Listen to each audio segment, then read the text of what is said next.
As I'm trying to be more social, I started a Tumblr account, because I'd rather take a desiccated corpse over a putrefying maggot-nested body that's still barely clinging to life like an emperor drinking mercury for immortality. So I've seen all the Yuzuriha shipping because it's a 10 out of 10 ship, but I'm a particular little shit, so I have to make an objection.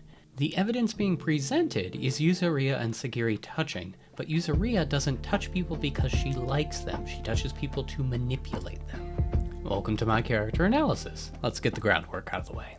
In Hell's Paradise, death row criminals seeking a royal pardon are paired with a samurai who's responsible for making sure they don't escape during an expedition to an overgrown island where cultists experimented with human immortality and made a bunch of juiced-up floral monsters. Gabimaru was raised to be the Hollow, a living weapon who eats without pleasure, kills without question, and marries only to produce more living weapons to replace him after he hits his limit and turns his body into a pyre for one last enemy. But he loves his wife Yui, who's ashamed of the brand her father gave her, and fights for a normal life by pretending she can taste the chestnuts they eat. Gabimaru can't be hollow when he's carrying the memories of her, and Sagiri teaches him that his weakness for Yui is the seat of his strength, not a liability.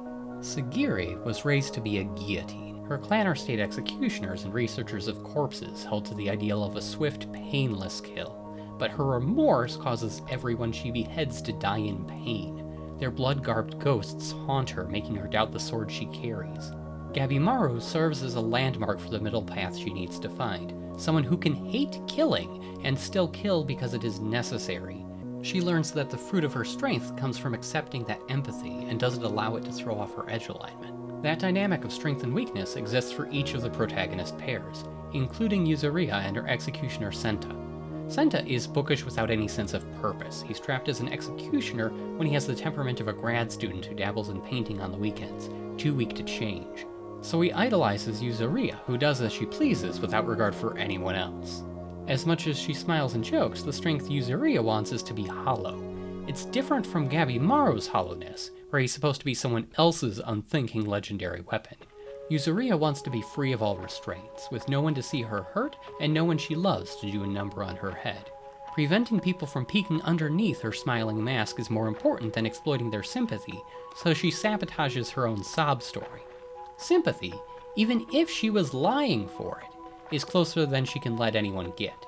Yuzuriha's body is a weapon she can press against people to charm them. She's still smart about it. She sees Gabimaru risk himself to protect Sagiri even though her death would free him. Yuzuriha misreads that as Gabimaru falling for a pretty face and tries to win him over that same way until he throws her into a submission hold for the third time.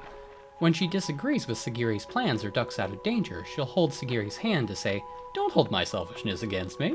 She'll be playful with Gantetsusai because she knows he wants her. She'll sleep beside Nurugai because Nurugai is harmless. She'll test the waters with Toma, then keep a safer distance when he threatens her. And she never touches Shion, who killed the cannibal courtesan.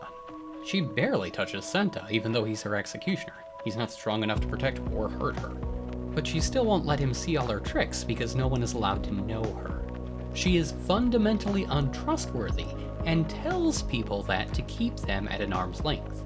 But Gabimaru and Sagiri break Yuzuriha by trusting her anyway. And this is where I'm putting up a spoiler warning, because there's a limit to how well I can phrase things so that only people who've hit the plot points know what I'm talking about. I won't spoil the ending, but I need Yuzuriha's two major fights against the Tensen. In the first fight, Yuzuriha tries to use Flee, but it's a boss battle, so she can't escape. Even though their enemy completely outmatches them, Sagiri sticks up for Yuzuriha. So, when Yuzuriha gets free, she starts touching Sagiri.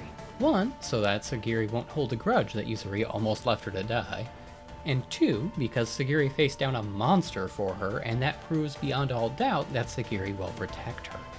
After Sagiri proves she can take out a Tensen, Yuzuriha takes a hit so Sagiri can deal a death blow. When phase 3 hits, Yuzuriha licks up some buffs before sitting the fight out because she's not willing to risk herself when she's under max HP. But she doesn't run, even when the fight seems unwinnable. Yuzuriha starts hanging on Sagiri the way she tried to hang on Gabimaru for the same reason, protection. But her shell cracks because Golden Retriever Sagiri trusts her and likes her despite her unreliability. However you want to interpret that like, because Sagiri is a sentimental sweetheart who has a thing for people who are absolutely unhinged. Yuzuriha and Gabimaru's fights against the next Tensen mirrors the first. But Yuzuriha has changed. When she runs, she drags Gabimaru with her. When Gabimaru insists on ending things, Yuzuriha stands firm, behind him, because she's squishy. Even after she takes a life-threatening hit, she stays in the fight because Gabimaru risked his life protecting her and gave up his humanity for a hope of success. But she keeps her smiling mask, like a cat crawling into a corner so they can die alone. She trusts Gabimaru as an ally, but she's not willing to let him see her scars. She doesn't tell him her sob story was real because she doesn't want him that close. Even when she allows herself weakness, Yuzuriha's kindness sounds like cruelty, telling someone struggling on their deathbed that it's pointless and they're allowed to give up, insisting she took a hit for someone only because her enemy ruined her stolen dress, claiming no connection or warmth with her allies so her enemies don't target them. And there's nothing wrong with that. It's progress when she's the type to substitution jutsu out at the first sign of danger. With enough time, she'll find someone she loves enough to protect. And it'd be a good match if that person is insistent enough to sweep Yuzuriha off her feet and slap her hands away until Yuzuriha lets them take care of her.